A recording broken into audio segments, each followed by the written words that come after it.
Terima kasih ayah bagi handset Motorola ni dekat adik. Adik apa resik sangat. Sama-sama. Nanti jaga elok-elok tau. Baik ya.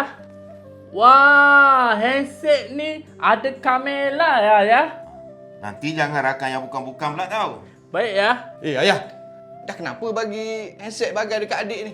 Adik kan baru dapat keputusan SPM. Ayah nak raikan dia je. Raikan apa ya? Orang rai-rai ni orang berjaya ya. Masalah sekarang ni, adik tu gagal SPM dia ya.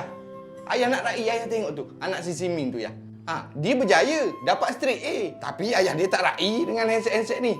Ayah dia ucap tahniah je ya. Ayah tak boleh buat macam ni ya. Nanti adik makin bodoh. Dia dah tahu kalau dia bodoh pun, ayah akan rai dia dengan handset. Kalau dia bodoh kuasa 2, tante ayah dapat bagi rumah tau.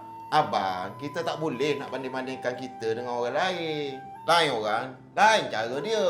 Adik baru gagal SPM. Belum tentu masa depan dia gagal. Mana tahu satu hari nanti dia dapat jadi Perdana Menteri. Boleh turunkan harga minyak. Tak perlu nak jatuh-jatuh dah. Ya, tak ya juga ya.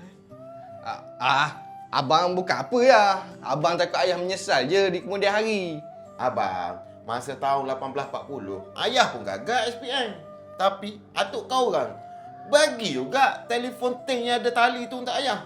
Tapi tengok sekarang ayah. Dah berjaya. Dah jadi influencer. Dah ramai dah orang panggil buat peer review. Ayah tolak, ayah select. Abang bukan apa ya. Sebenarnya abang terasa hati sikit je dengan ayah. Kenapa zaman abang SPM dulu tak ada pun nak raikan dengan handset macam ni. Tapi adik boleh pula raikan dengan handset.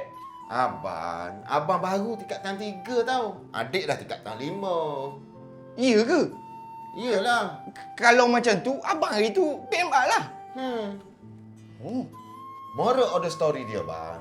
Kita jangan banding-bandingkan anak kita dengan anak orang lain. Kita kena terima apa yang dia dapat. Kena raikan dia. Jangan hukum dia. Bagi dia kata-kata semangat supaya dia jadi lebih baik di masa akan datang. Abang minta maaf. Dek, abang minta maaf. Abang tak akan hukum dah adik kejap lagi. Abang akan bagi kata-kata semangat dekat dia. Dek, jangan bodoh lagi Adik janji adik tak bodoh lagi macam ayah.